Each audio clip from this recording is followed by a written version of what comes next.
Every video about Dubai real estate shows you the same thing. Someone in a supercar saying they made $500,000 dirhams in a month. And every single person watching thinks the same two things. Is that real? And could that be me? So let me do the version that nobody does. I'm going to give you the actual numbers behind the job, how the money's made, how much of it you keep, and what a realistic first year looks like. And at the end, I'll give you the one thing that decides whether you end up on top of the range or the bottom, because it's not talent and it's not luck. 12 years in this market and 23 years in the industry. Here are the real numbers. Welcome back to Your Real Estate COO. My name's Ashley and I'm here to help you level up your game. I'll be your Chief Operating Officer to your success. Let's dive in. 1. How you actually get paid. Start with how the money arrives, because most people who move here do not understand this until month 2. You are almost certainly on a commission only, which means no salary, no safety net. And in most brokerages, that means 100% of your income comes from deals you personally close. Now, in a secondary sale, the standard agency fee is 2%. And in Dubai, the buyer pays it. On a rental, it's typically 5% of the annual rent, and the tenant pays. Off-plan works differently again. The developer pays you, and the percentages vary project by project. Then, and this is the bit people forget, you don't keep that fee, your agency does. And then you get a split. The splits vary enormously between brokerages, and that number is worth more attention than the job title in the offer letter. So, the maths on any deal is the following: property price times commission percentage times your split. That's actually what lands in your account. So run it yourself. Okay, so a 2 million dirham apartment at 2% is 40,000 dirhams. Your share then depends entirely on your commission split.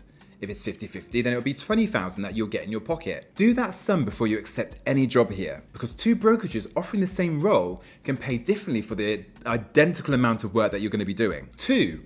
When the money arrives, not just how much. Here is the part that catches almost everybody out.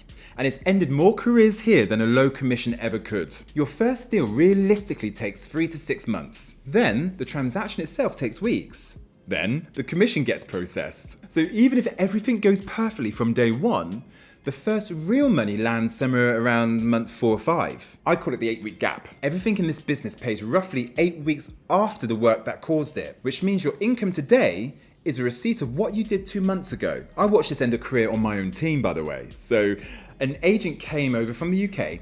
He worked properly, in early, out late, on the phone while everyone else was at the bar. He was doing it right, but he arrived with only 3 months of savings. The money ran out, and before the pipeline paid, he flew home. The week after he left, I handed his listings to a newer agent. She rented 2 of those units she rented in that week and earned herself £5,000. So his work paid.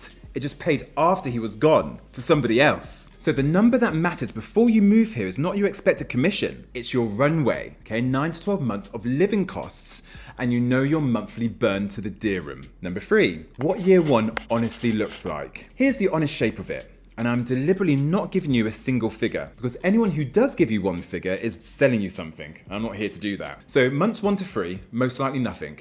Okay, you're building your list, you're learning a patch, having conversations that pay much later. This is where the majority of people who quit.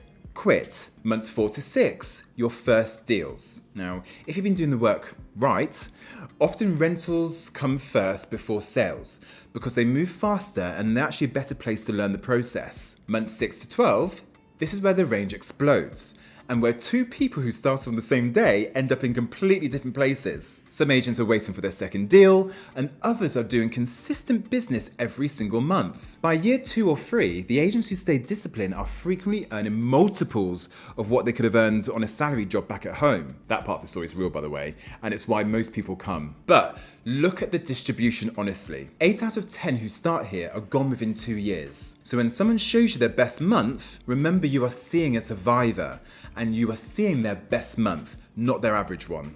Number 4, why 2 agents on the same desk earn completely different money. This is where it gets useful, because the gap between agents is not the market. Everyone in the office has the same market. 4 things separate them every time though. Conversations. Now, the top earners simply talk to more owners and buyers than anyone else. Not more cleverly, just more. Follow-up. Most agents stop after attempt 2. Most deals close after 5. Which means most of the industry leaves before the prizes are handed out. Patch. The agent who knows one community properly beats the agent who knows the whole city vaguely, because a client always asks what else you can show them there. And listings. Agents who work owners rather than only buyers build something that compounds. Buyers are transactions.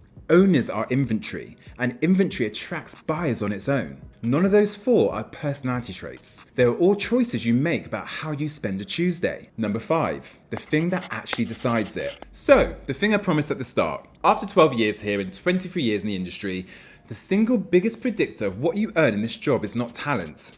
And I say that as someone who's hired plenty of both. It's whether you're still doing the boring things in month 9. Now, everyone works hard in month 1 because it's exciting. Almost everyone works hard in month 2. The number who are still making the same calls with the same discipline in month 9 haven't earned very little so far is tiny. And that tiny group is where nearly all the money in the industry ends up. I was nearly not in it. Around month 3, my desk was by the window on a high floor, and I spent a lot of time staring out at the city, seriously planning how I was going to tell everyone I was going to go back to the UK. Nothing had landed. Then one morning it just clicked, and everything I've built in 12 years since came from that one version of me that did not book the flight home. So the honest answer to what do Dubai agents earn is this: almost nothing at first, then a wide range that depends entirely on whether you are still standing when your own work finally pays you. The ceiling here is generally high.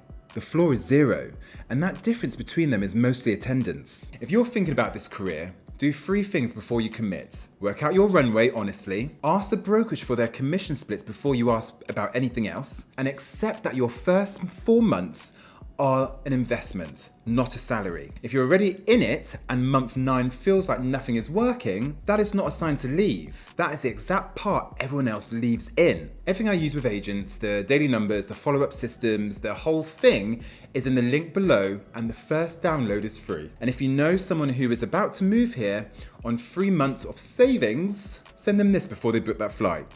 Keep building your empire. See you soon. Take care.